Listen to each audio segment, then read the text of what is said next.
But as far as his firing, Thomas, were you surprised that Brian Daboll is out in New York? And how do you kind of look at the way that ended? I was kind of surprised that he and Joe Schoen were back this year. They probably should have been shown the door. They gave him an extra season here, and it's been obviously unimpressive given the record. So I'm surprised that they did it during the season.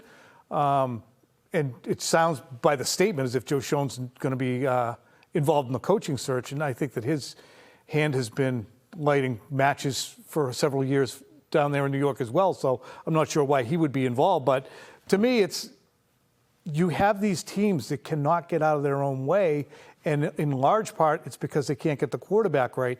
And sometimes you can't get the quarterback right because the contracts and the expectations that you get involved in drive you into a position where you make a massive commitment to a player a la Daniel Jones or Tua Tagovailoa or Kyler Murray that you're forced into. And I was talking about this on Quick Slants the other day. The Patriots, I don't want to go too far from Daboll, still the topic here, but if you don't have the quarterback right, everybody's on notice. No question, and I wonder if the reason the general manager is not yet gone is because ownership looks at the quarterback they have right now in Jackson Dart, and they say, hey, this guy may have found us our next quarterback.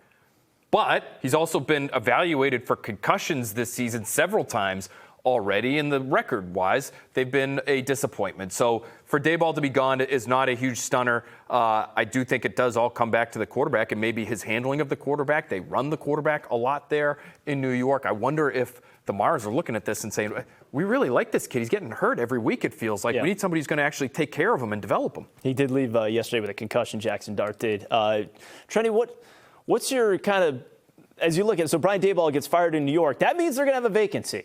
Does that kind of maybe get the antenna up a little bit there? Yeah, I mean, it does. I mean, obviously, I think everyone thinks, okay, are they going to come after Josh McDaniels because he's done such a good job developing Drake May? Though what gives me pause is that Brian Daboll was a really good offensive coordinator when he was with the Patriots and the Bills, and it didn't work out for him as a head coach. As we know, Josh McDaniels has had 2 chances to be a head coach, and he has proven to be a better offensive coordinator than head coach. So maybe I'm hoping selfishly that gives New York pause and that maybe Josh McDaniels is not going to be a top candidate on their list, because I think right now, if Josh McDaniels would only be here for 1 season and then the Patriots are looking for an offensive coordinator again next year, that could be catastrophic for the franchise and for Drake May, because obviously these two guys work so well together. And that's the interesting thing, is it's going to recur. We understand how it is to deal with coaching searches and the speculation. And by the end of this year or right now, if you said head coaching search and you put up who are going to be the next hot head coaching candidates, Josh McDaniels would find his way onto that list of odds somewhere, because it becomes momentum given who are the best assistants right now, and then you have a list of them. And it's going to be impossible to overlook the guy who either has the MVP quarterback in his second season, helped develop him, or finishes second or third.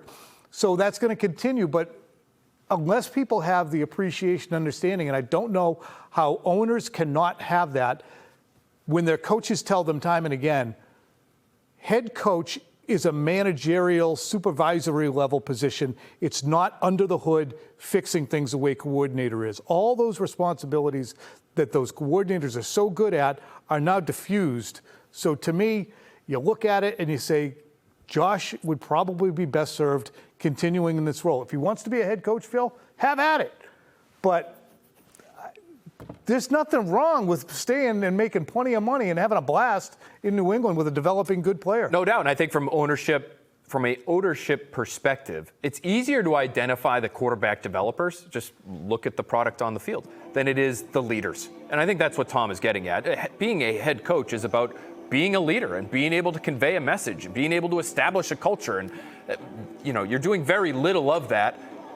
Even though you're developing the most important position in the sport, you're not doing those big picture things if you're having success with a young passer. So that to me is sort of I think the sticking point for owners, because it's hard to find.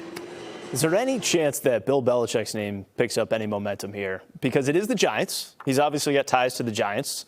He's in college football right now, trending. Do you think that there could be legitimate traction for Bill Belichick getting back into the NFL with the New York Giants?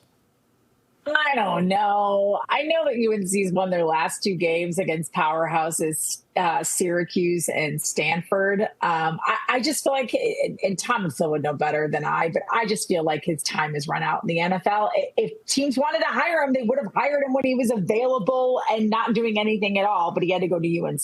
You have to be able to sell the fans on a plan for the future, and bringing in a then 73-year-old coach who since 2019 has made disastrous decision after disastrous decision, whether it be drafts or with his own coaching staff, would not really sell people in Gotham on the perspective of this guy's going to be great for the next decade. And what's the staff look like? That would be my first question as an owner. Like, what does his staff look like? Who is going to be coaching the young quarterback? I don't know who that would be. Okay. The only other thing, too, there is that Brian Daboll, could Brian Daboll go back to Buffalo, help out the Bills, who, again, have been struggling a little bit here?